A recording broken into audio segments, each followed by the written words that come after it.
How are you guys doing? You good? I hope you're good. I hope you're feeling good. Hope you're doing well.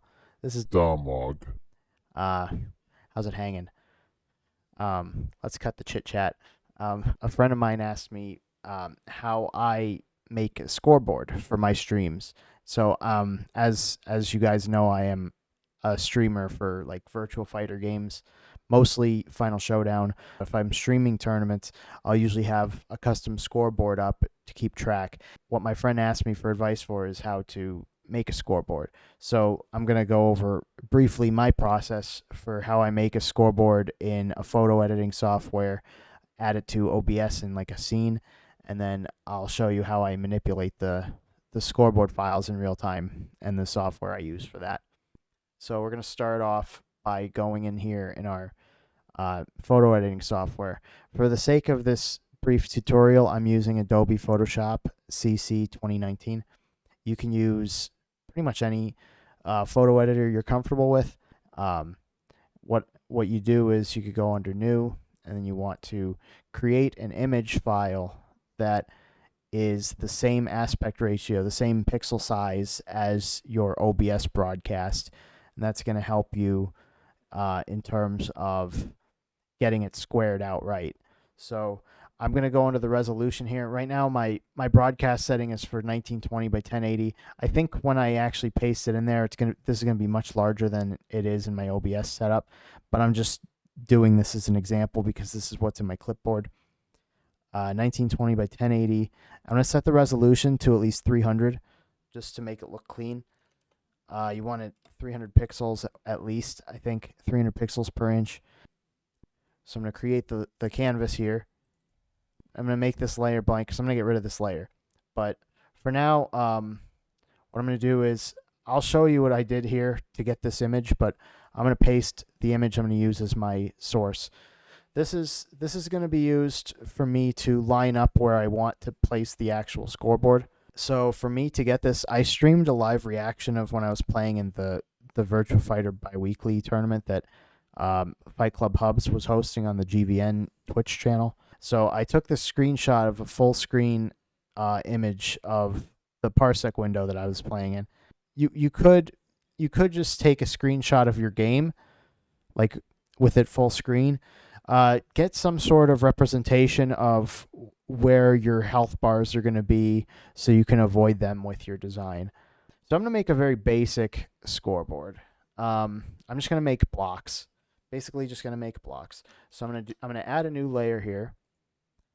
And what I want to do is I'm going to draw a bounding box. And I want it roughly in a spot where I can get the full name of the participant in there. So I'm gonna paint this black. I'm gonna fill it with the background color. Nope, I actually want the foreground color, sorry. I guess it doesn't matter, but for this example, I want it to be black. No, actually, now I think about it, I have a cool thing I want to try out. So I'm just going to make it look stylish. So I'm going to do a white here. I'm going to do the same thing for another box here. So this is a box I'm going to use for displaying the round count. Just I wanted a good spot. Now I'm only doing it on one side, and you're going to see why. You're going to see why it's only on one side. Gonna fill it with the background color again. Bada bing, bada boom. And then I'm gonna make a box. No, I'm not gonna put it there. I'll make a box right here. Let's do it right here. Just to I'm gonna actually make it symmetrical. I'm gonna bring it to the snap in the dead center of it, and I'm going to fill this with the background color once again. So now I have this layer here. I have this layer. This layer has a pretty cool looking design. I'm going to add a shadow. This is just for stylistic effect. You don't have to actually do this. What you could basically be as creative as you want, but for the sake of this, I'm just doing really basic square shapes. I'm making sure to stay away from the health bar of the game window that I'm going to be playing. And that's very important. Now you can obviously scale it when you get back into your OBS window, when you actually add the element to your scene. But for the sake of this design, you just want to make sure that you're staying clear of all the elements you actually want to show in your stream. So I'm going to do a drop shadow, normal blend mode.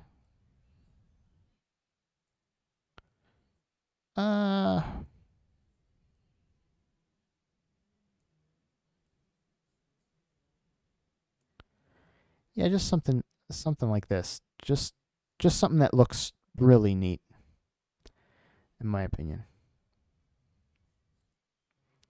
And then check this out. Check this out. I'm gonna rasterize it because I'm basically gonna flip. I'm gonna do a flippy flip on it.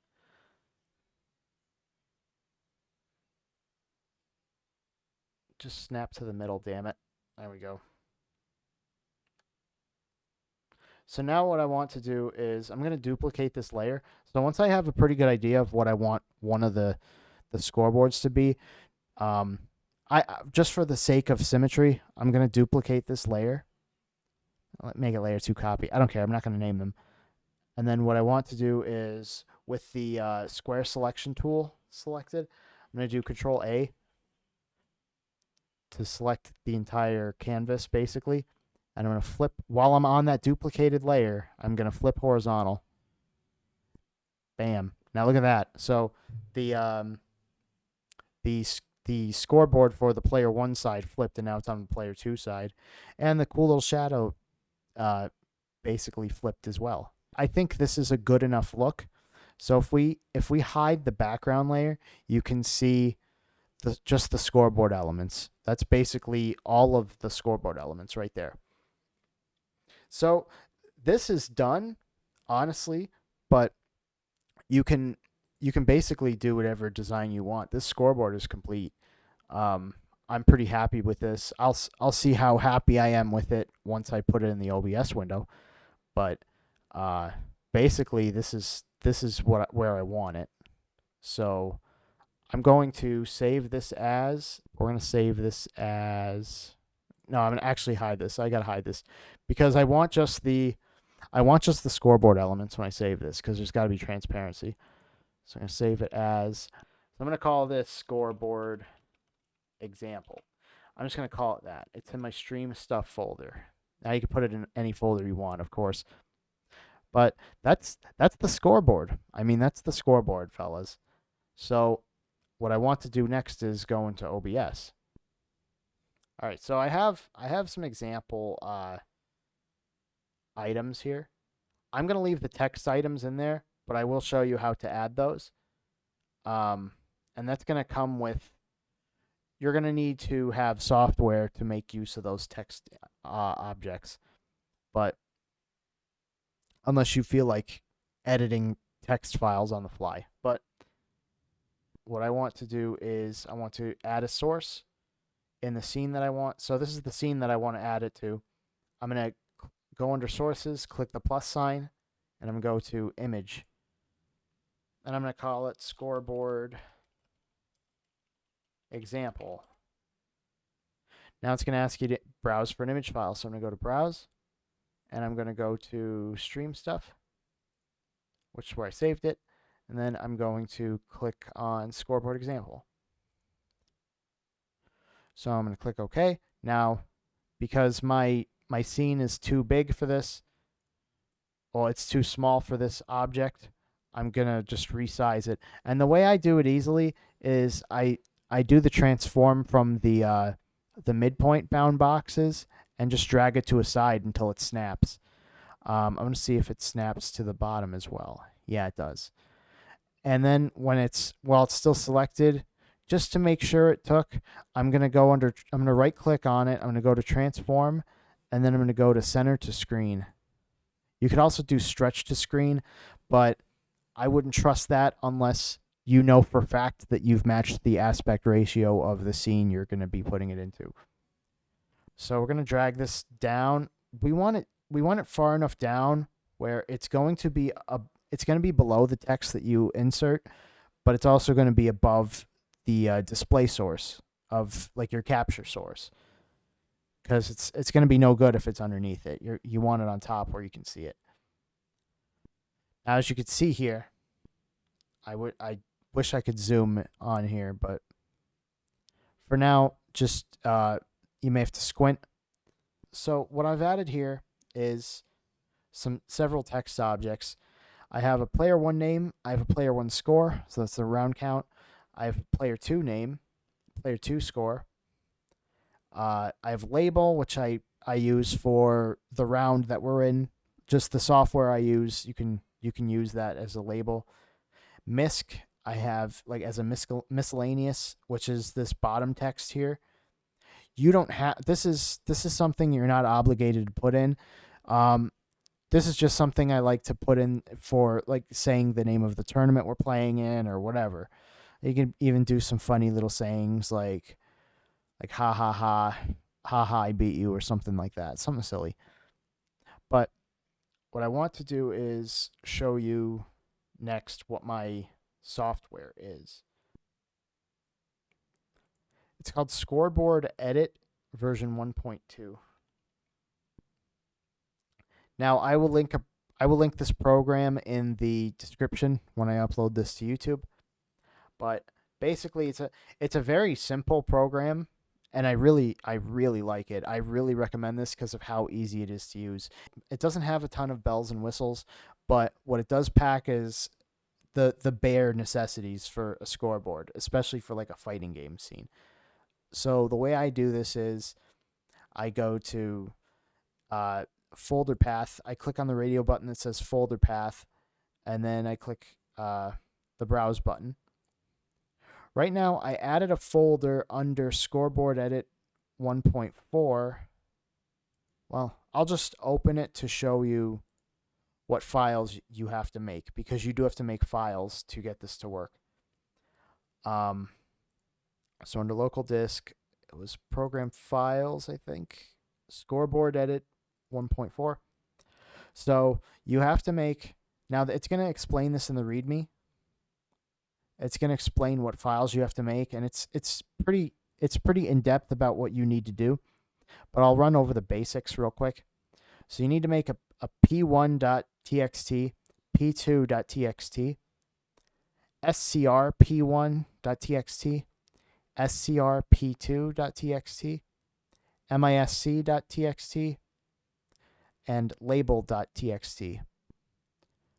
And each of these is going to be edited with the program.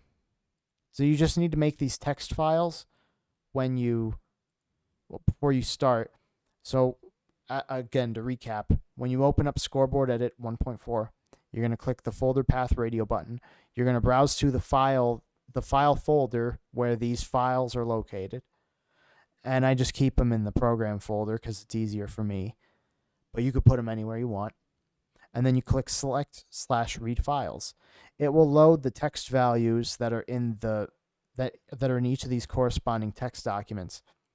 And what's nice about this is that once you have these set up and you import the values from the OBS text objects, you could edit these on the fly and then click update, and then it will show off in your OBS window immediately. So the idea is once you get them all working, this is seamless. You don't have to open up text objects the entire time. You can just pull them from here. All right, so we can do, I don't know, let's say Damog. I have 1 win. Black alert. 9 wins. So he's pretty damn close to beating me. We're in trouble here. Uh-oh. SpaghettiOs.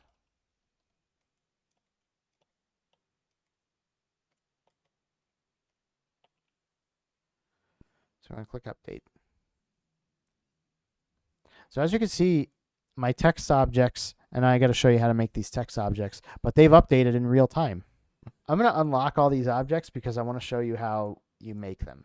And once you get this part done, you're basically ready to go. Your scoreboard is ready. So what you want to do is, I'll just add an example here. I'll add another player one. So you click the plus sign under sources again to add a text source, GDI plus. I'm going to call it example. So you can select your font.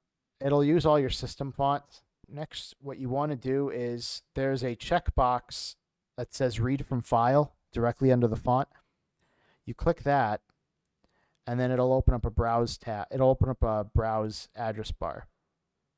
So you're going to go browse to your folder with all the text files that you just created. So I'm going to say player one. It's going to read whatever text is in there. Now, the way Scoreboard Edit 1.4 works is it makes one text line on the very first line of the document, and then it saves it like that. As you update it, it saves all those files in real time, and then your OBS will pick it up as it changes. So then you are presented with a plethora of presentation options, formatting options. You can enable anti-aliasing. You could transform the text. If you want it all uppercase, you can do that. If you want it all lowercase, you can do that. If you wanted it start case, where every word is capitalized, you can do it that way. Or you could do it none to just leave it at the default as what the text file has for it. You could make it a vertical text. For the sake of simplicity, I like doing it the standard way and just having it like horizontal. You could pick the color of the text. Let's select the color to be pink. Why the hell not? Pink's a cool color. You can make it a gradient, where you could change the, it's like a 2-color gradient. Let's change the color of this too.